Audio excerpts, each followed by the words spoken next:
अप्रैल आने में अभी 5 दिन बाकी हैं, लेकिन यूक्रेन के तेवर से लग रहा है कि ऑपरेशन की शुरुआत हो चुकी है। यूक्रेन ने एक बार फिर सेवेस्टोपोल में हमला किया है। हमले से रूस को बहुत ज्यादा नुकसान नहीं हुआ, लेकिन यूक्रेन की प्लानिंग कामयाब होती तो रूस को बहुत बड़ा झटका लगता। सेवेस्टोपोल क्रीमिया में है, इसलिए यह भी जाहिर हो गया है कि जेलेंस्की अब क्रीमिया मिशन की शुरुआत कर चुके हैं। रूस यूक्रेन के इस अटैक का बदला लेने का प्लान तैयार कर ही रहा था कि मॉस्को को करीब से एक ड्रोन का मलबा मिला है। यूक्रेन का यह ड्रोन अपने साथ कई किलो विस्फोटक लेकर उड़ रहा था। इन दो घटनाओं ने पुतिन को एक बार फिर हैरान कर दिया है, क्योंकि यूक्रेन के ड्रोन ने एक बार फिर तमाम एयर डिफेंस को चकमा दिया है।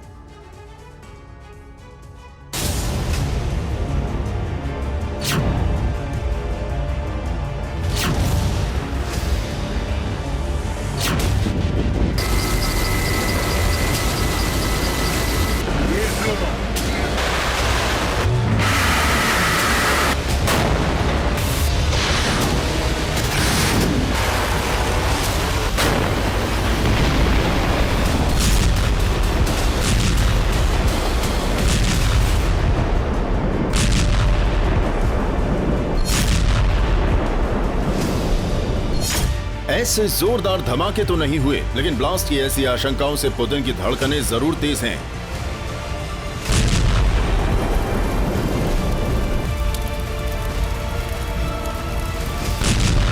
ऐसी आग भी नहीं लगी, लेकिन इससे भी भयानक शोलों के उठने का खतरा बढ़ता जा रहा है।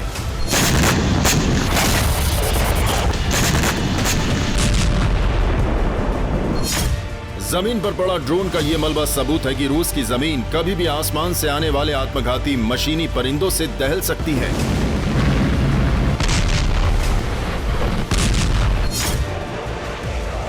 वो भी कोई आम शहर नहीं, बल्कि टारगेट रूस की राजधानी हो सकती है, सबसे सुरक्षित इलाका हो सकता है। रूस में ड्रोन का मलबा, हमले का खतरा बढ़ा।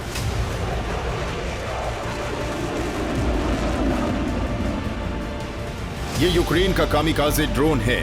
मॉस्को के बेहद करीब ये ड्रोन क्रैश होकर जमीन पर गिर गया।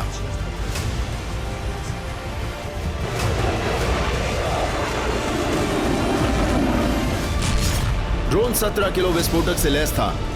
बोगोरोडस्क में ड्रोन का मलबा मिला। बोगोरोडस्क मॉस्को का बाहरी इलाका है। मलबा यूक्रेन के UJ-22 ड्रोन का है।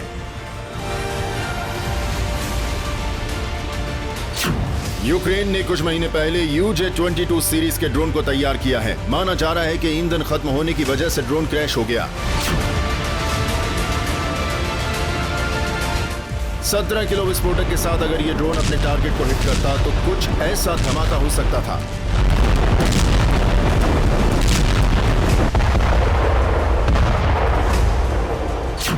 रिपोर्ट्स के मुताबिक यूक्रेन का यह ड्रोन C4 प्लास्टिक विस्फोटक का इस्तेमाल करता है, जिससे किसी बड़ी इमारत को तबाह किया जा सकता है।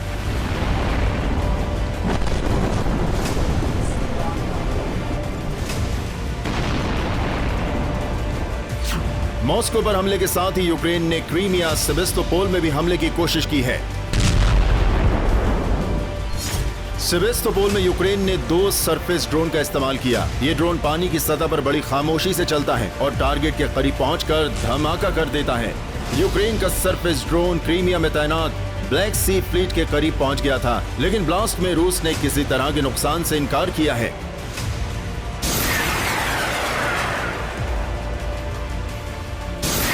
रशियन रिपोर्ट्स के मुताबिक रूस की नेवी ने ड्रोन को नष्ट कर दिया,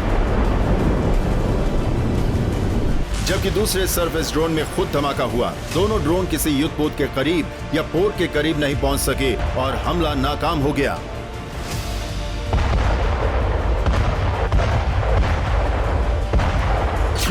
लेकिन रूस के लिए चिंता की बात यह है कि अगर यह हमला कामयाब होता तो रूस को बहुत बड़ा नुकसान हो सकता था। 2 सरफेस ड्रोन से ब्लैक सी फ्लीट के मुख्यालय, फ्यूल डिपो या किसी मिलिट्री एयरफील्ड को निशाना बनाया जा सकता था। पिछले साल अक्टूबर में रूस को यूक्रेन के पास सरफेस ड्रोन होने की जानकारी मिली थी। रूसी सोशल मीडिया प्लेटफॉर्म्स पर यह तस्वीर वायरल हुई थी। दावा था कि क्रीमिया के काले सागर के तट के पास मिली है। ये बोट सेवेस्तोपोल में रूसी नौसैनिक बेस के पास मौजूद थी। रूसी सेना ने रहस्यमयी ड्रोन की जांच की तो पता चला यूक्रेन का सी ड्रोन वाटर जेट से तैयार किया गया है। ये रोटेक्स के इंजन से चलता है। स्पीड 70 मील प्रति घंटे की होती है। डीजल या इलेक्ट्रिक दोनों ही ईंधनों से चलता है। रूसी सोशल मीडिया प्लेटफॉर्म पर इसे यूक्रेन की साजिश बताकर शेयर किया गया था। सवाल यह भी है कि कहीं ऐसी किसी बोट से क्रीमिया ब्रिज पर अटैक तो नहीं किया गया है। वजह ये वायरल तस्वीरें हैं। माना जा रहा है कि अब यूक्रेन के पास ऐसे कई सरफेस ड्रोन हो सकते हैं जिसके जरिए यूक्रेन ब्लैक सी में यूक्रेन रूस को बड़ा झटका दे सकता है। मॉस्को के करीब ड्रोन का मलबा मिलने से रूस में हवाई कवच के दावों पर फिर सवाल उठ रहे हैं। जिस देश के पास S-400, S-300 और कई एयर डिफेंस सिस्टम हैं, वहां लगातार ड्रोन की एंट्री रूस के दावों की पोल खोल रही है।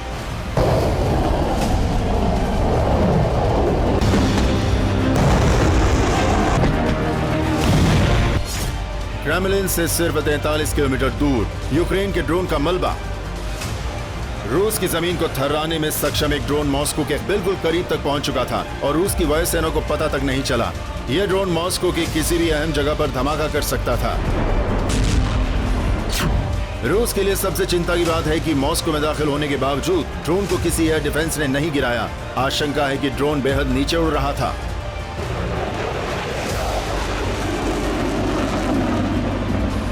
जांच में साबित हो चुका है कि ड्रोन यूक्रेन का है। यूक्रेन के इस ड्रोन का नाम UJ-22 बॉम्ब है। ड्रोन 800 किलोमीटर दूर तक जाकर हमला करने में सक्षम है। UJ-22 यूक्रेन का एक सर्विलांस ड्रोन था, लेकिन अब UJ-22 में विस्फोटक लगाकर इसे UJ-31 का नाम दिया गया है। रूस जिसे UJ-22 बता रहा है, असल में वो यूक्रेन का UJ-31 है, जिसे युद्ध काल में ही डेवलप किया गया है।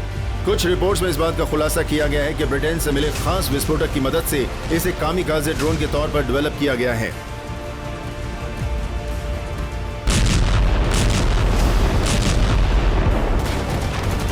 यूक्रेन के इस ताबड़तोड़ अटैक के बाद पुतिन भी एक्टिव हैं। बदले की तैयारी भी शुरू हो गई है। यूक्रेन पर कई मोर्चों से घातक हमले की तैयारी है, लेकिन इन तैयारियों के बीच अब पुतिन के सामने अपनी जमीन, अपने इंफ्रास्ट्रक्चर्स और अपने रिहायशी इलाकों को बचाने की चुनौती है। यूक्रेन रूस के एयर डिफेंस को चुनौती दे रहा है और वहीं यूक्रेन में अब पैट्रियट की तैनाती शुरू हो गई है। अलग अलग लोकेशन पर इसकी तैनाती की गई है और अब रूस के लिए यूक्रेन पर मिसाइल या हवाई हमले करना और मुश्किल हो गया है। रूस पर दबाव बनाने के लिए यूक्रेन की सेना ने नीपर नदी को पार कर लिया है। पुतिन की सेना के लिए बड़ी चुनौती है क्योंकि युद्ध शुरू होने के बाद पहली बार यूक्रेन की आर्मी ने नीपर को पार किया है। यूक्रेन कई महीनों से तैयारी कर रहा था। नीपर नदी को पार करने के बाद अब यूक्रेन के सैनिक रूस के कब्जे वाले इलाकों पर हमला कर सकते हैं।